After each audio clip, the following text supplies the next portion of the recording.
Welcome back to my channel, my viewers and subscribers. It has been a while, but thank you for subscribing. I crave and value your support. Please remember to like, share, and also to drop your ideas, your views in the comment section below so my channel can reach others. My intention is to build an informative and a positive and uplifting platform. Also, remember to keep your comments respectful. Each one is valued. Now, let's get into a story I came across where this young man from Britain made a post, Dear Black Woman, and one title said he got roasted, others said roasted by a black woman. I didn't listen to his post at first. I went straight to the comment section. My first impression was, why do these men keep coming out against black women? Aren't black women being through enough and are still going through? Already, they are the most disrespected among women. The comments had me confused. Let me give you some examples. There are some comments. One comment said, don't run to black women, call 911. There were comments that said, black women, I have come across black women and they're some of the worst women I ever met. There were others that were just demeaning and belittling, and it was really, really sad. I went to the video then to see what he did wrong, because if you saw the comments, it's as though they dissected him and fed him to the lions. Please, my viewers and subscribers, take a listen and tell me the wrong he did. Okay, I haven't been on TikTok for a bit, and I noticed everyone was tagging me in that whole Andrew Schultz thing about black women. I'll make a different comment about Andrew Schultz and that little rat Akash thing, but I want to say something about black women. And this was my mother, and I God is my witness right now. May the Lord strike me down if I'm lying. My mother told me and my siblings when we were young kids, before we, I remember it was when my older brother started secondary school. It was a big deal, my older brother going off to the big boy school. And my mum sat us down and she said, if you're ever in trouble out there in the real world, look for a black woman. My mum said this. My mum was raised in this country from the age of 6, the UK. She said, look for a black woman. She said, anywhere in the world, a black woman will help you.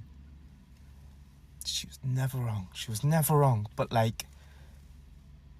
it's incredible that my mother said that. And I don't know what my mum went through. But I remember seeing photos of my mum in school when she was in high school and stuff. And she had loads of black friends and stuff. And they were all black women. Because my mum wasn't a pick-me. She only had female friends. And so she obviously felt some protection. And growing up for me, I noticed in my school, it was a very predominantly white school. The black teachers looked out for me. I had a black Jamaican teacher called Mrs. Forrester. She looked out for me. But even outside of school, when I started growing out my hair, it was a black woman that taught me how to look after my curls, what products to use. It's black women that built me up on this platform and got me to where I am. I have to give credit to where credit is due. It was women in general, but black women specifically, who boosted me and told me how pretty I was and how great I was. But I am trying to make a point here, and it's that black women get treated the worst. Malcolm X said this. He goes, unfortunately, they are treated the worst. By the medical field, by the education field, by the police, by everything.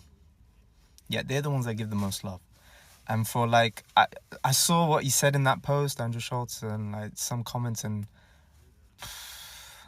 it's sad, and it hurts my heart when I think of those things, because I'll tell you right now, it wasn't that long ago.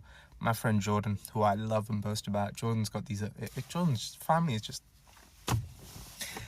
When I was homeless, and Jordan introduced me to his family, they treated me like I was one of them. They didn't even care. They were just they treat me like family. It didn't feel awkward. You know when you go over to someone's house and you just sat in the corner for a bit? It didn't feel like that. And I know not all black people are the same. Obviously, I know that. But there's one thing that black people universally have, and that is that beautiful smile and beautiful love that they just give out. But I'm telling you, it's a special feeling. I remember going to Jordan's once, and like I was just heartbroken. His family just like welcomed me, and they were like, "Where's the?" You know what? You know what his family said to me? They go, "Oh, we've got a plate ready for you." And then Jordan's cousin just looks me up and then goes, "You're still skinny, boy." And I'm just like, "Right, well, yeah, I know I'm home." Just no, I can't sit and not make a comment on this because no, and I know I made a post like months ago about black men, but yeah, just and go look through history. Go look at what Nina Simone did. Go look at what Doreen Lawrence, Stephen Lawrence's mother did. Go look at what Betty Shabazz did. Like these people are just incredible.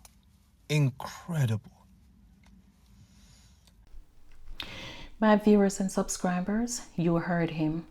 What I first looked at was his reason for making this video, and it was in defense of black women in response to general comments made degrading and, better yet, slapping black women in their faces. Then let me pause. I thank him for stepping out, looking out for black women who his mom found friendship in, felt safer around, found support from them, perhaps pulled strength from them, their warmth. She never had a bad or dull moment around them, in my opinion. And if you find this among a group of people, who wouldn't want the same for your child or your children? I know I would. In his defense, he highlighted the amazing black women he came across and those who positively impacted his life. Again, thank you, young man, for appreciating those unsung warrior queens whose hands you passed through. My dear, ignore the negative comments, because I am here to tell you that those black women who impacted your life might even see this video, and it's the best feeling they might have had in the longest while. And many more like them are out there. They are still out there. Only his mother knew what she knew, or felt or saw what she did when she instructed him and his siblings. Back in the day, racism was worse than now. Black women were not the haters, but the hated. They were not the abusers, but the abused. They were not discriminating, but they were discriminated against. They were not the oppressors, they were the oppressed. And were even leading civil rights movements, fought in the front line amongst the men, but were still capable of being nurturing, approachable, and supportive. That people like his mother could find comfort among them, and I find that extremely amazing. I hail those black warrior queens that, although under severe oppression, you could positively mold young lives, as this young man here. He is standing up for you today. He respectfully said, all women, yes, but especially for him, black women. He mentioned his black teachers in a predominantly white school, singling out one teacher in particular. His friend Jordan, and how they took him in being homeless. He instantly felt like family. If any Jamaican is on here, we know about this very well.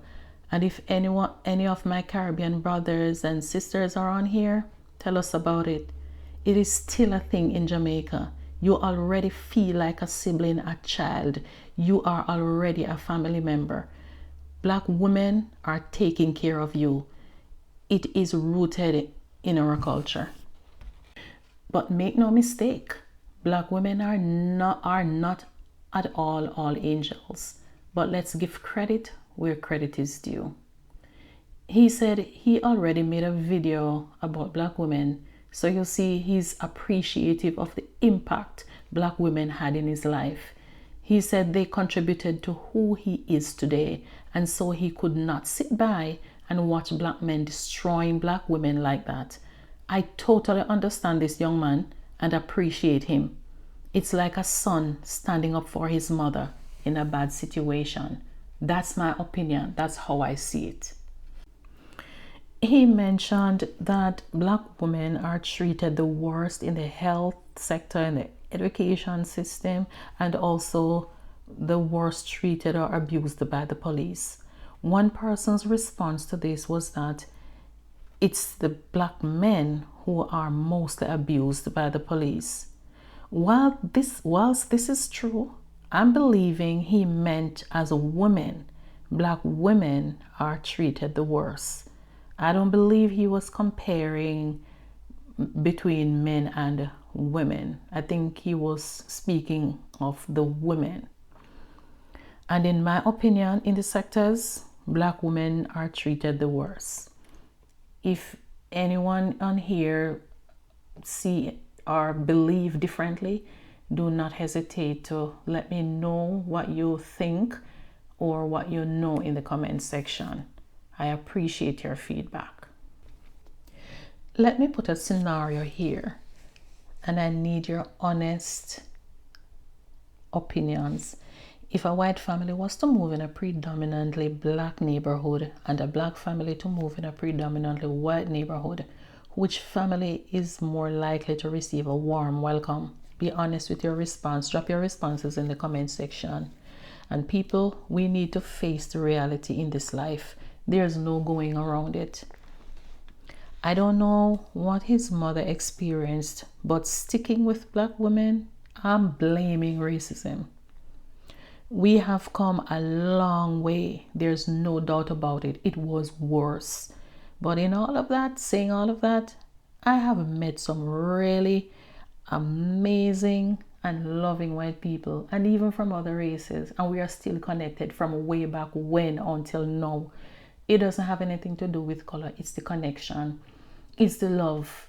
Sharing, just sharing together. It's a oneness. So the color thing, it is really, really appalling.